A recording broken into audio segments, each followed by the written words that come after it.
Hi, I have math homework. But that. Let's talk about mixing boards. Do you need them? In my last video, I mentioned as a short answer, no, you don't need them. So then why do you see them everywhere? They're all over the place, and it seems like a really important thing to have if you're gonna have a studio, or if you're gonna be in a studio, you should probably learn how to use one. These are true statements. The mixing board does have a place in the studio. In fact, it's usually the heart of any studio that it's in. Usually the mixing board is gonna be where the central computer like this is gonna be. So this computer would have a pretty big mixing board right here, and then everybody would be going to that channel. And then that mixing board would either go into some sort of interface that would bring it into my software, or the board itself would have a built-in interface that would bring it into my software. This is my software. And basically the mixing board just allows you to have a whole bunch of channels, each strip with their own individual settings, such as panning and volume and EQ. And it basically allows you to take all your instruments and microphones, put them into something called a mix, and allow you to organize and send them into your computer. Back in the day, this used to just be done on analog, so there wasn't a computer involved. It would just all be rolled to tape. And then when you mess up, or if the whole band messes up, if you guys are recording live, they would just cut the tape, literally, and then go back and then tape and then start doing it again. Punching in was a lot harder back then, so you had to be a really, really good musician. You couldn't just be any clown out there like me. But with the technology of being able to record your stuff digitally, take analog stuff, which guitars and microphones are, and then record them on a digital interface like a computer, essentially eliminated the need for a mixing board, because this software, if I click right here, has a built-in mixing board. Basically, it's got all the channels on here that I need. I think Logic has an unlimited amount of tracks that I can make, and I think that can go up to 128 different channels. It really just depends on the software. But the capabilities of the mixing board have also gone into the computer, making things like this interface possible to use, basically allowing me to just have a physical input with maybe one control knob, which is just gain, and then having the software deal with the rest. The drawback, however, is I only have about 2 channels here, and the more that you add channels, like a mixing board has strips, it's going to add cost to the interface. And so if you're going to have a lot of channels to begin with, you might as well just have a mixing board, because what the interface is eventually going to be is a mixing board without all the settings. A lot of mixing boards nowadays are actually coming out as interfaces, so that it does have all those channels of a mixing board, but it has all the convenience of taking this and plugging it into a USB or something and running that into your computer. So basically you just have to evaluate what your needs are.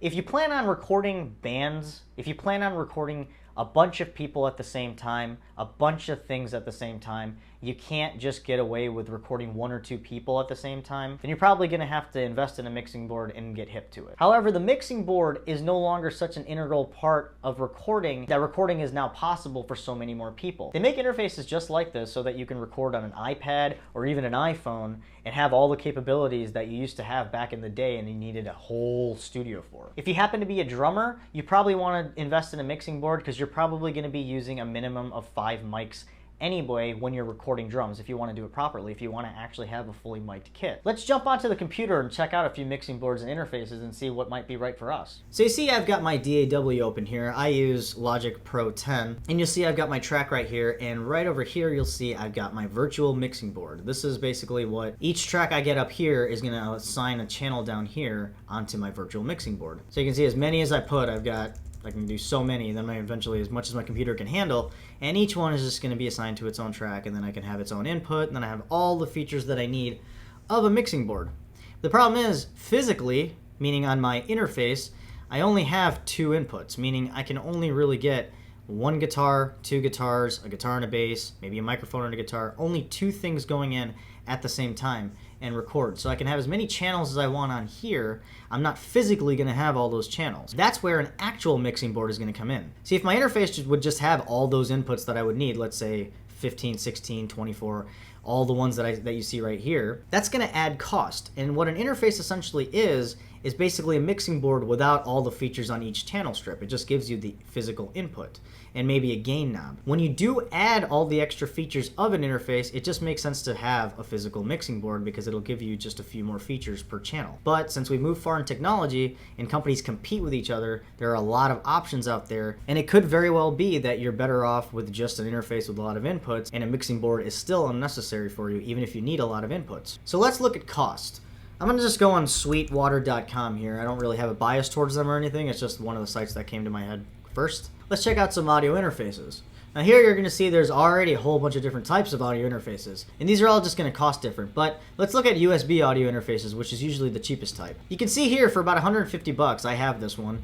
I can get 2 channels in, and I've got a gain knob per channel, which is usually good enough for getting most of the recording done. I can see for cheaper over here, I can do the same exact thing but with single channel inputs. Now right in between, you're gonna see for about $500, you can get an 18 input with a 20 out USB interface. And essentially this thing is just gonna be like a mixing board, but without all the bulk and channels and everything else. So let's look at mixing boards.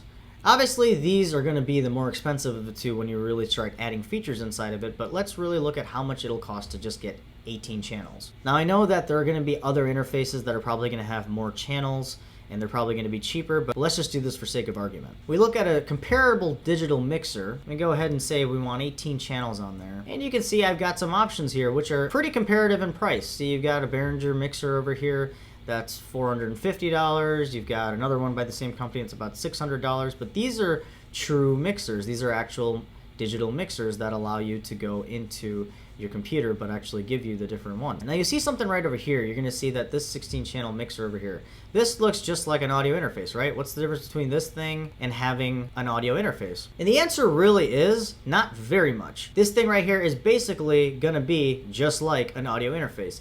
What makes it a mixer is all the stuff that you can do before it sends out. So basically all the stuff that you can do to mix it would be like changing the volume, panning it, adding some EQ, maybe soloing, things like that. Things each channel would have features of inside of one device. But what you can see here is this thing just basically gives you all the physical inputs and physical outputs with no real settings in between, and basically just sends out a USB into your computer so that you can use it just like an interface. What's cool about this is that each channel of the 16 channel rack mount mixer has an individual preamp built in. So every single one is going to have its own preamp inside of it. So essentially it's like having a bunch of audio interfaces put inside of one big audio interface. Still though, for this price, you could probably just get an actual mixing board that has all the features per channel. But the mixing board might not have preamps built in to each channel. So at this point, the mixing board might not be the best choice, because if you're looking for something to have a preamp, to have something to go into, basically it not taking your signal and then sending it dry right into your computer,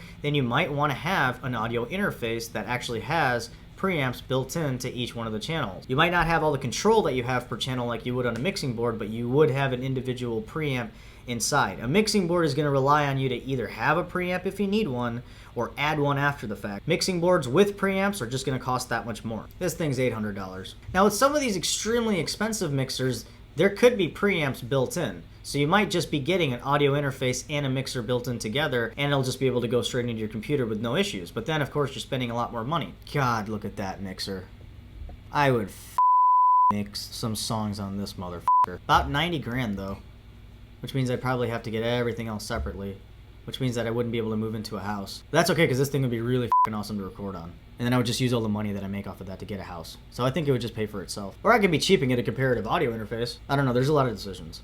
But for you, basically it's this. If you need to record a lot of channels at once, you might need a mixing board or an audio interface with a lot more inputs. Now the mixing board is going to give you a lot more control per channel, but it might not have a dedicated preamp built into each channel like an audio interface would. And a dedicated preamp is really going to come in handy if you've got a whole bunch of different microphones and you don't want to try to find a preamp for each one. A microphone going straight into a naked channel like this without a preamp is not going to sound good, and it's going to die in the mix. Microphones usually rely on some sort of power or some sort of amp in a box, which is what a preamp is, before or after it goes into its channel onto your track. So that's something to consider when you need a whole bunch of inputs and you're deciding between an audio interface and a mixing board. Now of course you can get mixing boards that do have built-in preamps, but that's going to add cost per channel. And the same thing with audio interfaces, but the audio interface is probably going to be cheaper than its mixing board counterpart. So there you have it. Mixing boards are really awesome, they're useful, and they're not obsolete. It's just that they're not extremely necessary anymore, and it is possible to record without them. You'll usually know that you're going to need a mixing board because you probably need to record a lot at once. If you can get away with recording just one person at a time or just one instrument at a time, then you're probably just going to be okay with an interface, and you'll be all right with the mixing board that you have virtually. One thing to keep in mind as well is a physical mixing board has everything on the inputs done before you record. And when you hit the recording button, you're probably going to have to live with all the settings on there. The virtual mixing board on here will take care of things after the fact. Let's say you recorded something and the drums were too loud or something just wasn't right. You can go on here and then repan and do stuff that could be done on your mixing board, but after the fact. Some of the newest mixing boards though are intuitive, and what they do is they connect to your virtual mixing board on your DAW, so you can make changes after the fact. Basically, everything is mapped, and you can go ahead and have all your settings, play, record, and then you can see that the mix isn't very good, and you can go onto your mixing board and make all these physical adjustments, and they will be made on the actual software. So it is a nifty thing to have. It's not imperative, and you'll know when you need one. I should probably get back to that homework. So what about you guys? You're using a mixing board or using an audio interface? What best works for you? Have you run into a situation where maybe a mixing board is extremely important to have? Let me know down below. Please subscribe to my channel, do all the Twitter stuff, and I'll catch you guys in the next one.